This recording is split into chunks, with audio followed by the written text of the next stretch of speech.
In this age of political correctness, one has to be so careful lest you injure yourself and innocent others. Now, we have here a young lady with Down syndrome who has graduated with a Science Associate of Arts degree. And she's the first to have ever done this. And is it surprising that at this time there would be a first as such?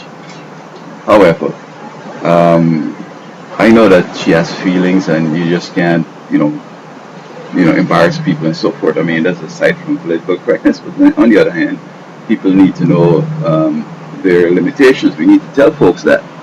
And I mean, this thing is so wrong from several fronts. She's going to not be able to work in no science. They're not going to employ her to work in no lab.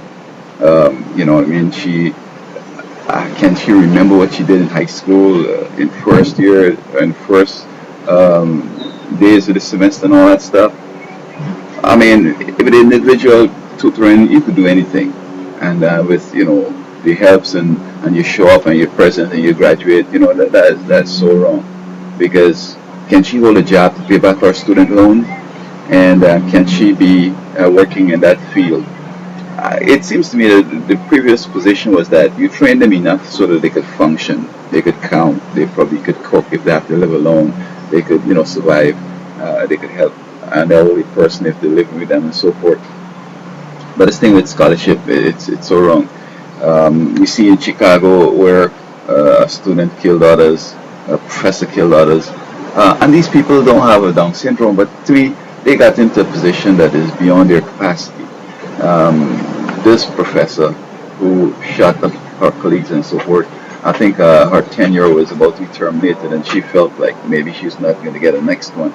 And normal people wouldn't behave that way. It's like you go to something else, or you just move on. If you shot at the place. And I'm not saying this Down syndrome child will shoot anybody up, but I don't know if it really makes sense. We have in California where this young man graduated with a bachelor's degree. I think it was in theater or something like that, performing arts, film or something like that, and high school diploma at the same time. Now, um, it's like I'm trying to be a medical doctor, and I'm gonna do the final year without the preliminaries and without those other things. It's gonna be a tough challenge.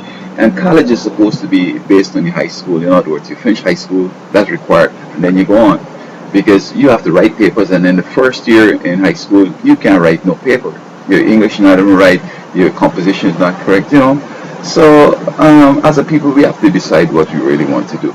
We want people to feel good about themselves and to feel happy, and that's fine. But to put people in a position like where they're going to be doing extraordinary things, and then we're going to come rely on them to provide services, which, is going to be a problem. This guy who did the high school and college together, he wants to go into medicine. Can you imagine that? A medical doctor, didn't do high school chemistry, he went straight on. I mean, this thing is so wrong. And so I hope that folks are being careful. Don't motivate people to go and excel beyond their abilities. I think that's the principle. People get promoted beyond their capacity. Normal people that graduate in maybe chemistry will go and work in mathematics or accounting, and that is so wrong. Or a person who has done maybe accounting, and you can promote them to the manager of the accounting department, and they don't have that kind of skill of managing, but they've been there long enough, and they're good, show up to work, they're dependable and so forth. But management, it calls for special talents and training and so forth. So it's amazing to me that she was able to graduate. Now, can you imagine she and you in a class, and she graduates and you don't graduate, or she gets better grades than you? I mean, that's amazing. And so we have to because this is in fitting with No Child Left Behind. But I don't think that's the true interpretation. She should have been trained enough that she can handle. And I mean, doing one course together or at a time, or doing four, but doing it longer, or you have an intensive tutor and so forth. I mean, this is amazing.